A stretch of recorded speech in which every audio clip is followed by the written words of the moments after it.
No one can unite all of America quicker than Nicolas Maduro, the newly elected president of Venezuela. Neocons, neoliberals, conservatives, liberals, Trump supporters, Democrats, Republicans, libertarians, and globalist billionaires like Elon Musk and George Soros, all stand united as one in declaring President Maduro a dictator. But why? What is it about this man that America loves to hate? The context for this hatred is the notion that South America is the backyard of the USA, and so each country of that region has to mirror the exceptional nation to the north. One of the key reasons for American interest in Venezuela is the country's rich oil reserve, and it has among the world's largest proven natural gas reserves. As of 2022, proven natural gas reserves were estimated at 5,511 billion cubic meters. And the USA has used this natural wealth to further its own goals. For example, from 1970 and into the 1990s, Venezuela was told to flood the market with its oil to keep the price at $9 per barrel of crude. This all changed in 1999 when Hugo Chavez became president of Venezuela. He was a patriotic nationalist and anti-globalist, and so was anti-neocon and anti-neoliberal. In other words, he opposed the forces of globalism that America uses to defeat nations. Chavez was inspired by Simón Bolívar, the Venezuelan reformer of the early 19th century.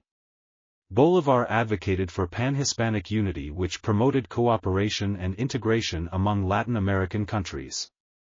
He also advocated for economic and social equality and stressed nationalism and patriotism. And Bolívar was anti-imperialist, meaning that he actively opposed the interference of the USA in South America. Bolívar's influence runs very deep throughout the region. Hugo Chavez thus used oil revenues to widely benefit the people of Venezuela, and in this way he ensured that Venezuela had economic self-sufficiency and equitable distribution of natural resources. He quickly moved to eliminate corruption, while instilling in the people a national ethic of patriotic service. He also expanded public education, and implemented land reform and wealth redistribution, along with creating a viable healthcare program. In such ways, Chavez established nationalism, patriotism, populism and democratic socialism in his country, while calling for the unity of all of South America. The strength of his reforms was cooperativism, where communities worked together to solve local and national issues. The larger structure of Chavez's program was a strong opposition to American hegemony in his own country and in the entire region. When Chavez unlinked the Venezuelan oil industry from American control and began to cooperate with OPEC, the price of oil rose from $9 a barrel in 1999 to $140 a barrel in 2008. The profits for American and European multinationals dropped drastically, while the revenue stream for Venezuela rose dramatically. Unlike the rulers of the Arab Gulf states, who have used their country's oil reserves for personal enrichment and whose idea of public benefit involves erecting gaudy buildings and pie-in-the-sky development schemes, Hugo Chavez used the substantial oil revenue to give back to the people and improve their lives. He reduced poverty, increased education, improved healthcare and eliminated hunger. Thus, oil money stayed in the country and was not whisked away as profit by multinational corporations. Chavez also actively opposed the influence of the International Monetary Fund and the World Bank, which are tools used by America to leverage control and further neoliberal agendas throughout the world. As a result, Chavez became the model for other South American leaders, and even some European ones, such as the Labour Party of the UK. Because of all this, the United States did everything to remove Chavez from power, unleashing not only violence and sanctions but a propaganda program of hatred of the man and his ideas and efforts, so that now Venezuela is readily labeled a dictatorship by most in the West. Then came the sanctions, which began in 2005, under President George W. Bush, and which have only been expanded and strengthened by each of the succeeding American administrations, right up to today. Canada and the European nations, of course, followed suit and also placed sanctions on Venezuela. These sanctions have had a devastating effect on the lives of ordinary Venezuelans, making the country's economy shrink by 70% since 2014, and the various programs meant to help the people disappeared. Thus, food imports fell drastically, bringing on widespread humanitarian crises of malnutrition and disease, since many Venezuelans now could also no longer access healthcare. The sanctions also brought on inflation and currency devaluation, so that minimum wage became just $3 a month. This resulted in the large-scale impoverishment of the people, and a high rate of emigration thus followed. When Chávez died in 2013, the torch of his reforms, known as Chavismo, passed to his vice president and successor, Nicolas Maduro, who had to handle the brunt of the Western reaction to Chavismo. The price for being an anti-globalist country is steep, as Venezuela quickly discovered. In 2014, the price of oil fell, severely impacting the Venezuelan economy, and the hardships brought on by the sanctions grew even starker. Because of wider restrictions placed on the country by President Trump, Venezuela experienced one of the highest inflation rates in history, peaking at over 130,000% in 2018. Trump wanted to break the country economically to bring about regime change and install a globalist as a president of Venezuela. Therefore, a liberation fund of $80 million was created from Venezuelan assets seized by Trump as part of his sanctions campaign against Maduro's government. This fund supports various regime change operations in Venezuela. Money from the Liberation Fund is also used to finance regime change in Venezuela. The current candidates for this operation being backed by the U.S. are Edmundo González and Maria Corina Machado. Venezuela has initiated a criminal investigation into both, for urging the military to withdraw their support from the nation's recognized president, Nicolas Maduro. Maria Corina Machado has a long history of such attempts. In 2018 she wrote a letter to Benjamin Netanyahu, the Prime Minister of Israel, and the letter, which was also addressed to former Argentine President Mauricio Macri, and asked both leaders to use their power and influence to combat the Venezuelan government. In the letter, Machado criticized the alliance between Venezuela and Iran, claiming it posed a threat to Israel. This communication demonstrates Machado's pro-Israel stance, which is further evidenced by her subsequent actions. In July 2020, she signed a collaboration agreement with Netanyahu's Likud party, despite its bloody history in Palestine. Machado has been vocal about her support for Israel, promising to establish Venezuela's embassy in Jerusalem if she were to come to power. She has also stated, "We have a common enemy with Israel, the criminal forces that undermine freedom and peace in the world," further emphasizing her alignment with Israeli interests. But Maduro rose to the challenge and tackled the problems created by the sanctions and restrictions head-on, so that in 2023, inflation came in at 360%, still bad, but nothing like the six-figure inflation of 2018. The nation's economy is also recovering, with an estimated growth of 8% in 2022 and 4% in 2023, suggesting resilience despite the ongoing sanctions. The viciousness of the West is further seen in two examples that are little known. The first is the question of Venezuela's gold. Venezuela's gold reserves, primarily held at the Bank of England, have been embroiled in a complex legal struggle. This began when in early 2019 the UK government, following Trump's lead, recognized an unelected, but globalist, opposition leader, Juan Guaidó, as the legitimate president of Venezuela, rather than Maduro, who had, in fact, legitimately won the election. And so, the UK handed control of the gold it held, which was stored in London and is worth over $2 billion, over to Juan Guaidó, whom America proclaimed as the real president of Venezuela. However, with the failure to implement regime change, the Bank of England froze the gold, and a struggle ensued to win its release, thus far with no positive result. The legal battle continues. However, Venezuela has recently achieved a significant legal victory against Portugal, which had also frozen Venezuelan gold that it was holding, worth $1.5 billion, and which has now been released. This ruling is seen as a crucial step forward for the Maduro administration amidst ongoing economic challenges, and it is hoped that the gold in London can also be released.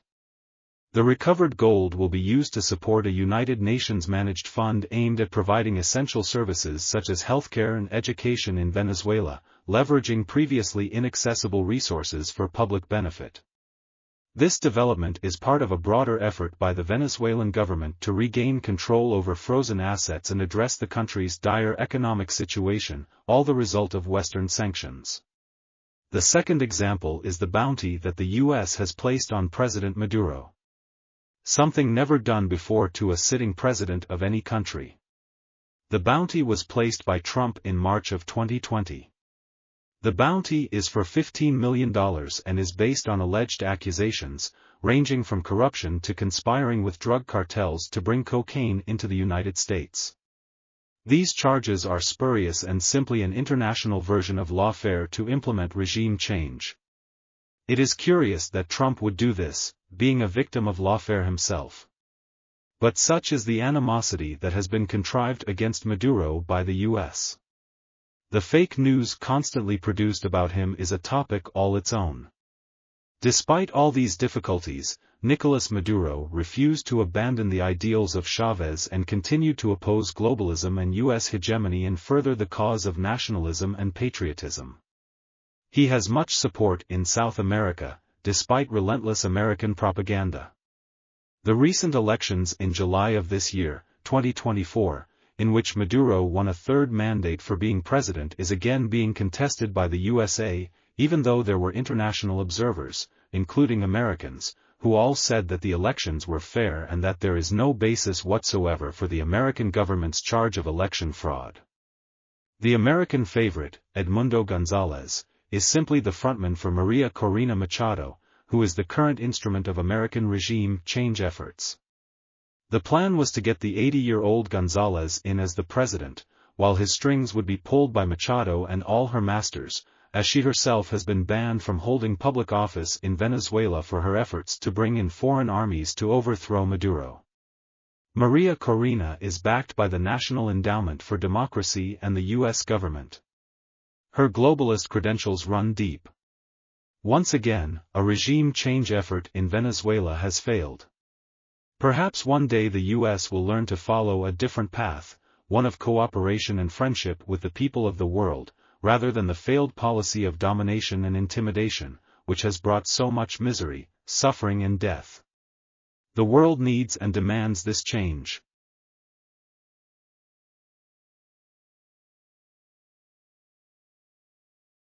Because of the punishing sanctions, Venezuela has turned to Russia and China, since both countries have also been heavily sanctioned, but whose foreign relations policies are not heartless and vicious like those of the U.S. Thus, Venezuela and Russia are set to enhance their trade relations, with projections of reaching $300 million per month. This includes a new shipping route from Venezuela to Russia, aimed at diversifying Venezuela's economy beyond oil exports. Russia has also provided crucial political backing to Venezuela, particularly in the face of U.S. sanctions. Both nations have signed long-term cooperation agreements, including a 10-year plan established in 2021, which focuses on various sectors beyond oil. Venezuela is participating in the International Lunar Research Station project alongside Russia and China, marking a significant step in its scientific collaboration with these countries. This involvement is seen as a strategic move to assert its role in global geopolitics, particularly in space exploration. China, too, has emerged as a vital ally for Venezuela, providing substantial economic support and political backing. Thus, China is a critical lender, providing over $62 billion in loans, which have been essential for sustaining Venezuela's economy and supporting social programs. Venezuela's economy is benefiting greatly from Chinese investments, particularly in infrastructure and energy. The Belt and Road Initiative has further solidified this relationship, with China investing in various projects in Venezuela despite the country's ongoing economic crisis. China has consistently supported the Maduro regime, which has been vital during the many American efforts to start color revolutions and implement regime change operations. As a result, in his 2023 address, Maduro outlined a 7-year plan targeting economic modernization and diversification to reduce reliance on oil, which has historically dominated the Venezuelan economy. Part of his plan is de-dollarization. He sees his country shifting away from the US dollar, which he says is a necessary step for countries facing Western sanctions and economic pressures. He argues that this move is crucial for creating a more equitable global economic system that does not rely on the dollar's dominance. Obviously, this makes Maduro even more hated by America and its many vassal states. The new elections at the end of July this year of 2024 have again seen Maduro win a clear mandate, despite all the usual suspects clamoring for his removal, led by the US and those that support globalism, such as Elon Musk and George Soros.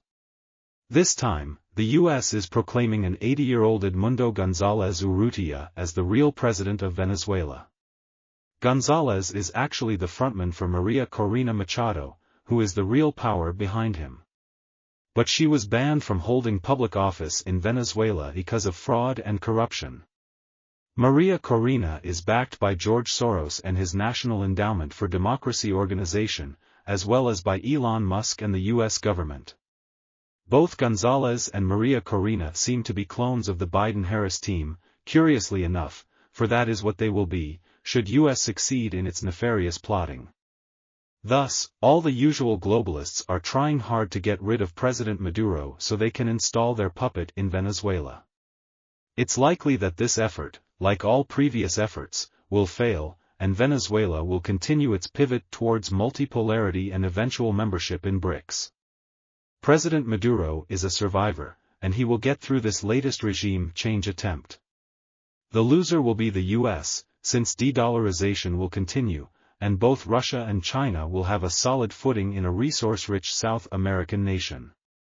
Perhaps the real question to ask is, why does America prefer sanctions and regime change operations as its way of international relations? The greater task ahead is to have the United States of America learn how to live as an equal among equals. The world does not need a master, it does not need a policeman. There is far greater glory in learning how to beat a sword into a plowshare.